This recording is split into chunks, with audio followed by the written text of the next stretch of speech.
snap! You're listening to Oh Snap. Hey guys, it's Jazz and welcome back to another episode of Oh Snap. Today we're going to be chatting all things Bratz movie, and I'm talking 2007 live action remake, because guys, there is so much to discuss when it comes to this movie. The good, the bad, and the ugly, and also some interesting things that I found out in my research that I thought I would come on and share with you guys. So guys, as we all know, the Bratz brand were a huge cultural phenomenon. In 2001 is when they actually launched the dolls for the first time, and then in the years following, they just started blowing up, and 2005 and 2006 is when they released the animated series, and then they also had the films, which guys, Rock Angels was my jam. I was obsessed with Bratz Rock Angels. I don't even know how many times I've seen that movie. It is so good. And then they also had like Bratz Genie Magic. They had Fashion Pixies. The amount of merch, there was like Bratz clothing, Bratz bags. I had a Bratz Rock Angels sleeping bag. They had Bratz bed sheets. Like they just had everything you could think of in the Bratz. I feel like the Bratz was such a hit because they became the biggest competitor to Barbie dolls. Like even now when you talk about dolls, you're like, there were Barbie and there were Bratz. They're just like the two dolls that stick out in your mind when it comes to like that era. Now the Bratz, I feel like were the cool version of Barbies, because obviously Barbies have been around for years and years and years, and they were getting a little bit like outdated. But when it came to the Bratz, firstly, they were more diverse. Barbie, yes, they did start releasing diverse dolls, but at the end of the day, when you think about a stereotypical Barbie doll, it's the skinny white girl with the blonde hair. But with the Bratz, I feel like because from the moment they launched, there were the four key Bratz dolls. They had Jade, Yasmin, Sasha, and Chloe. They all kind of had like their own different looks and different skin tones, which already kind of separated them from the Barbies. Also, Bratz were just cool because their fashion was crazy. Like their fashion was so perfect for that time. It was very Y2K. They had a lot of like the denim, the chunky heels. They had the cool hair with the streaks. And so Bratz was definitely the cooler version of Barbie. Because of the huge mainstream success that the Bratz had, especially when it came to the TV show and the films, they decided, as a lot of big brands do, they decided that it was time to come out with a live action, which sounds great, right? In theory, like we've got this really successful brand that's just like absolutely taking over in the world of like kids entertainment. And so it just makes sense that like in terms of the next step or like natural progression, let's create like a live action film, right? Right? So Lionsgate released the Bratz movie in 2007. I'm not going to hate on this movie because firstly, I got to start off by saying I loved that movie. I used to love it. In my lounge room, that movie was Oscar award winning. I'm telling you now. However, the critics would say otherwise. Looking back now as an adult, could probably say that there are a few criticisms to be made, but we're going to get into all of that. There is a lot to unpack and a lot to uncover. But let's just say the Bratz movie was a humongous major flop. And I had no idea. So let's just dive right in and let's chat about all things 2007 live action Bratz movie. Okay, now I'm assuming it's been a little while since you've watched the movie, so I'm going to give you a recap, or if you haven't seen it, then this part is for you. If I'm trying to cover it all in a nutshell, the premise of the Bratz movie was that the four Bratz girlies, Sasha, Yasmin, Jade, and Chloe, are all starting high school. So they're all entering their freshman year. It's the first day of freshman year, and they're all like besties, like super besties, like they're all super tight, best of friends. You can't tear them apart. Now, well, so we think, because the four girls start high school and the school is being controlled by the daughter of the school principal. Her name's Meredith, an icon, may I say. She's very Sharpay Evans. And she tries to control the cliques of the school and who hangs out with who based on like different stereotypes and all the things, and we're going to get into that. And because of that, eventually the Bratz start being torn apart into their different cliques, because Jade is like into science, and then Yasmin is more into like music and singing, and then Sasha's a cheerleader, and then Chloe's a soccer player. So they've all got their little niches and they all get dragged into their own areas. And then there's a massive time jump, and 2 years later, we basically see that the girls are no longer friends at all. They've all got their own cliques, and at school, this massive food fight happens, like this huge blow up, which we're also going to talk about. There's a massive fight, and it's all started started by the four Bratz girls. They're sitting in detention together and they basically start realizing like, oh my God, like why have we allowed the school's cliques to tear us apart? We should be friends, da da da da. And they pretty much reconnect, and the whole rest of the movie is about them coming together to basically break out of these stereotypes and create change in the school, and also work towards winning this like school talent show that they have at the end of the film. So let's firstly talk about the cast. We had Logan Browning, who was playing Sasha, and she also ended up doing this other really big show, which I have started watching, which was called Dear White People, just like in the last few years. There was Natalia Ramos, who played Yasmin, and she ended up going on to do Nickelodeon's show House of Anubis. There was Skylar Shea, who played Chloe, and then Janelle Parrish, who played Jade, and she actually went on to do Pretty Little Liars, and she was also in To All the Boys I've Loved Before as the older sister. So she's done quite a bit of work that's done quite well after the Bratz movie. Now, I'm telling no word of a lie when I say that I genuinely loved this movie, and finding out how badly it flopped had me shocked, because I think like when you remember something being so good, like you associate it with that in your head forever. Like until this day, I've always just thought like the Bratz movie, please, iconic. If you're watching the YouTube video, the poster is literally right behind me. Now, what led me to actually making this episode was that Janelle Parrish, like I said, who played Jade, went on Sasha Pieteuse's podcast. Now, Sasha is the girl who played Allison in Pretty Little Liars. So they were both in that show together. There was a little snippet that went viral where Janelle was basically talking about the Bratz movie and how much of a flop it was. And it just bombed. It got bad reviews. We didn't make money. And we were just like, And then it just kind of slipped away into the night. Basically, everyone in the comments was saying the same thing. Everyone in the comments was shocked, and they're like, this literally was Oscar award winning in my lounge room. Like, what do you mean it was a flop? But yeah, she was basically on there talking about how badly the film went and how she feels like there's been this huge resurgence, which does make sense. There's been this massive, massive resurgence of nostalgia over the last couple of years, specifically like Y2K nostalgia and like, you know, Y2K styles and trends coming back. So as Janelle was saying, the Bratz movie has been one of them. And basically what she was saying on the podcast was that like there was a lot of potential in the film that like maybe wasn't recognized or appreciated back then, because there were these four girls from like all diverse backgrounds coming together to change the dynamics of the school. And so upon doing my research and looking into this film, I can definitely say I found some really interesting and quite disappointing facts about how the film performed. Let's start off with the budget. Let me tell you, this had me shook. The budget for the film was $20 million, okay? Kind of standard for like a, you know, a film they expect to perform well and they think they're gonna make some great return. In the box office, guys, the Bratz movie made $26 million. Now, let me give you some context. High School Musical 3, for example, which was another film aimed at similar demographic and was obviously the only installment in the High School Musical series that did go to cinemas, that made around like $250 million in the box office. So $26 million when you've spent $20 million on a film is crazy. Now guys, in 2008, the Bratz movie was nominated for 5 different Golden Raspberry Awards. Now the Golden Raspberries are basically the opposite of the Oscars, if anything, because they are like a parody awards show that nominates and awards the worst films of the year. And so the Bratz was literally nominated in 5 different categories that included Worst Picture, Worst Director, Worst Screenplay, Worst On-Screen Couple, and Worst Supporting Role. So 5 different nominations, and I believe they ended up winning 2 of those categories. That was at the 2008 awards, like following the year that the film was released. Now, on Rotten Tomatoes, the film has a solid 10%. Fantastic. And it's got a 3.1 on IMDb. So let's just say the ratings are interesting, to say the least, and definitely had me in shock. Now, when I found out all this information, I hadn't watched the film in a long, long time. And so upon rewatching the film, I did a bit of a deep dive, did my research, and had a look at the maybe more problematic elements of the film.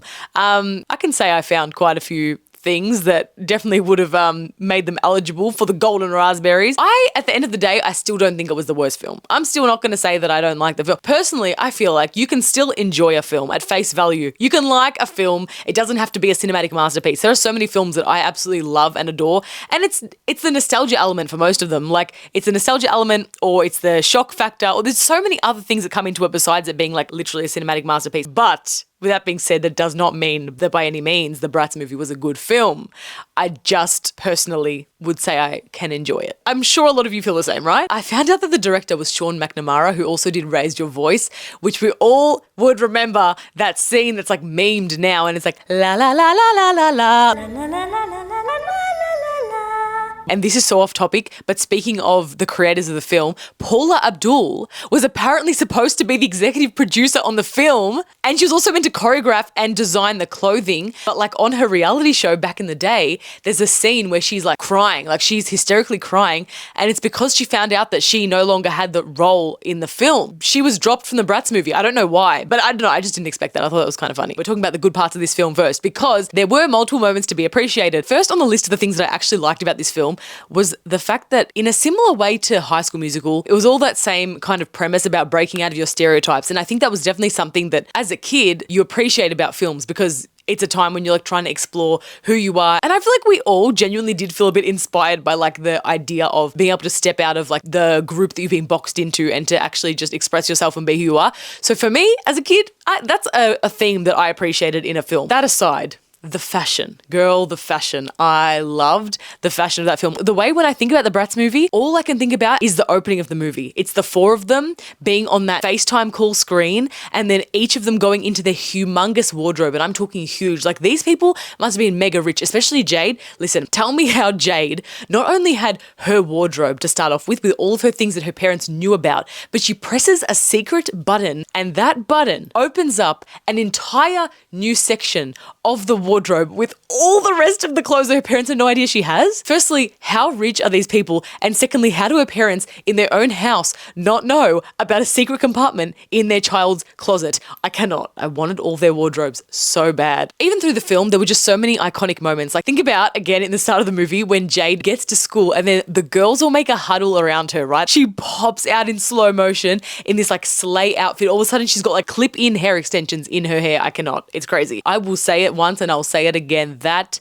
devoured. Also, like the soundtrack. Can we talk about the soundtrack? Because as much as we hate Meredith, how good was that song, MySpace, I have 10 million friends. What song was that? It was the song at the talent show. It's called It's All About Me. Girl, please. That's a banger if I've ever heard one. That was an absolute banger. And she also did that song, Fabulous, da-da-da-da-da, fabulous. But also just the general soundtrack itself, because they had that song in the start, Express Yourself. They also had Love is Wicked, which I love that song. You know the ones like, Cry Me a River, Boy, Your Love is Wicked. Just the songs they used were genuinely really cool songs. So that part like complemented the film nicely and added to that like cool nature of the Bratz rather than it being like cheesy. But girl, that did not mean the film was not cheesy, because girl, when it came to the screenwriting, when it came to the plot line, like somebody was delusional when they wrote this script. Let me tell you that. Now, the last thing that I really actually quite liked about the movie was that if you think about any other movies in that time that came out that were about like a little girl squad, either like Mean Girls or Aquamarine or Sleepover, most of them weren't a diverse group of girls. Like there were the cheetah girls,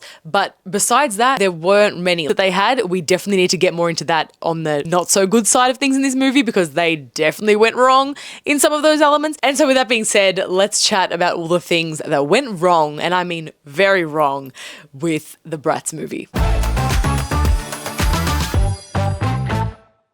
Now, as we've said, the movie absolutely bombed. It flopped at the box office. Critics were like, what the hell is going on? But our generation, oh, we were living our best life, girl. Looking back now, I've been able to definitely spot many elements of the film that were either problematic or just a mess or just poorly made, just weird storytelling, very strange. And so let's talk about it. I think the number one thing that was just crazy about the Bratz movie was just the dramatics of it all, because it was just pure chaos. Okay. Firstly, the stereotypes were very Mean Girls-esque. Like with Mean Girls, the idea of it was like, this is satire. But with the Bratz movie, like they were kind of trying to be serious in like a kid-friendly way. So firstly, the way that they separate the school into all of these cliques, it's so harsh. So when I was watching, I wrote down some of the cliques that the school is divided into. And what Meredith lists is like, there's the goths, there's the skaters, disco dorks, gangsters, wannabe gangsters, like so many, and there's more. That was just a few of them. But I'm like, they're so specific and so niche. And like, I understand that yes, in schools they have cliques, but to a degree, like the way that this was just dramatized to the max was crazy. So I definitely think they took inspiration from that Mean Girls scene where Janice is like, there's the this, the that, this, like mapping out the whole school. But doing it in this context, it just felt so dramatic and crazy without it even looking like it's trying to be comedy. It's just so ironic, because the point of the film is about like expressing yourself and individuality individuality. But at the same time, like Jade, for example, who is one of the like science girlies and she's in that club, there's a scene in the beginning where she's kind of taking over the second she gets there and like dressing the science teacher up in a whole new outfit. Like she sews her an outfit and like puts her in these like heels and takes her glasses off. Like when you think about it, the whole point of this movie is trying to say like be yourself, but also Jade's coming in like, yeah, you look like I'm going to change everything about what you're wearing. And the same goes with Chloe. Like I remember there's a scene later, she's teaching one of the soccer girls how to walk in heels and she's like, they're struggling. But I'm like, bro, like I understand it's the whole passion for fashion thing and they're like bringing it into their little groups, but it's just the way that it completely contradicts the point of the movie. Now, guys, I'm sorry, I have to say it. The most diabolical scene in the Bratz movie, in my opinion, is when Yasmin bumps into her later love interest, Dylan, in the school corridor. When she bumps into him, this girl goes, "Are you blind?" And he goes, "No, but I'm deaf." And he does like the sign for deaf. Now, this is actually diabolical. Yasmin's reply, she goes, "You don't sound deaf." I cannot. Like, I'm sorry, but that was crazy work. Like putting that in the movie and thinking like, yeah, we like that scene. Let's leave that there. I think that was wild of them. Thank God Dylan had a good response because Dylan turns around and says, well, you don't look ignorant, but I guess you can't judge a book by its cover. And I'll remember that forever. Iconic moment of Dylan clapping back. Now, as I said, in the film, they've got Yasmin's character as Latina. The way that they do this, I just can't. I cannot. It's like they are leaning into it so heavily that it's like this becomes her whole identity, because tell me why, just because Yasmin is a Latina character, apparently that means that there's a mariachi band playing in her house the second she wakes up. This girl gets out of bed and she like gets ready for school and goes into the lounge room and starts talking to her auntie. And meanwhile, there's a whole band that she walks past in the kitchen like, hey, and they're all just there with their instruments in the middle of her kitchen. Maybe she did. Maybe someone in her family, one of her family members is part of a band, but it's a bit of a reach. Why are they rehearsing in your kitchen for starters? That's my question. If they were standing in your kitchen rehearsing, I don't think they're going to be in the full outfit. They're not out on the street performing. I just feel like they were reaching so far to tick these boxes, and I'm like, you've reached so far that you've now broken your shoulder and your arm has actually ripped off. Just stop. Just stop. Like, who approved this? Adding to the drama of it all, can we talk about how dramatic it was that as soon as the girls were like, you know what, we actually want to like hang out with each other again and not be so tied to each group, suddenly all the groups start ditching them. Literally the cheerleader's like, well, Sasha, you're not hanging out with us as much anymore, so you're done. Bye. And then it's like, oh, Jade, you haven't been in the science lab much lately, so I don't think you're going to be a good fit for our team anymore. Now, the next thing I've got to mention is the text. I understand the text back then wasn't great. The fonts were something, but that was something. Like the fonts they used, they weren't even giving like Bratz animation. They were literally just giving Windows Movie Maker. As well as the text, it was like the effects. Like the scene when Jade is in the science room and she's like showing them how she's so good at science, even though she's a fashion girly. She's like pouring all these things into like beakers and test tubes and whatever. And all of a sudden, there's like this explosion and literal fireworks appear. And I'm talking in the science room at her public school. She's making fireworks indoors. The effects are crazy. I forgot how bad it was, but watching it back, I was like, I'm dead. Now, also at the start of the film, it's the 2-year time jump for me, because someone tell me why the Bratz movie starts in freshman year and within the first 18 minutes of the film, they do this massive jump because the girls aren't friends anymore. They jump 2 years. We've seen 18 minutes of these people. We don't even know their characters yet. And the way that they literally put on the screen 2 years later, and they literally jump to like their junior year of high school. I just don't get how you can do that in a movie. Like, you can't just jump 2 years with no context. Like, we have no idea what happened in that time. We have no idea how they even like completely stopped talking. We know they drifted, but it was just like all of a sudden they just don't talk. Now, I can't talk about the Bratz movie without talking about the food fight scene, because this is the moment when the girls actually become friends again. And so it's 2 years later and now they're at school and there's this huge fight that happens. It's so Camp Rock coded, because it was literally the exact same as when Caitlin and Tess have that massive fight and they start like throwing pasta or like spaghetti at each other. Exactly that, but it's just times like 100. This was the most cooked scene, and I saw someone describe it as like a Final Destination style scene, and that's exactly what it was. Adding to the reasons why this film is so dramatic and ridiculous, let me remind you of the way that this all went down. Like, this food fight happened in the most unlikely,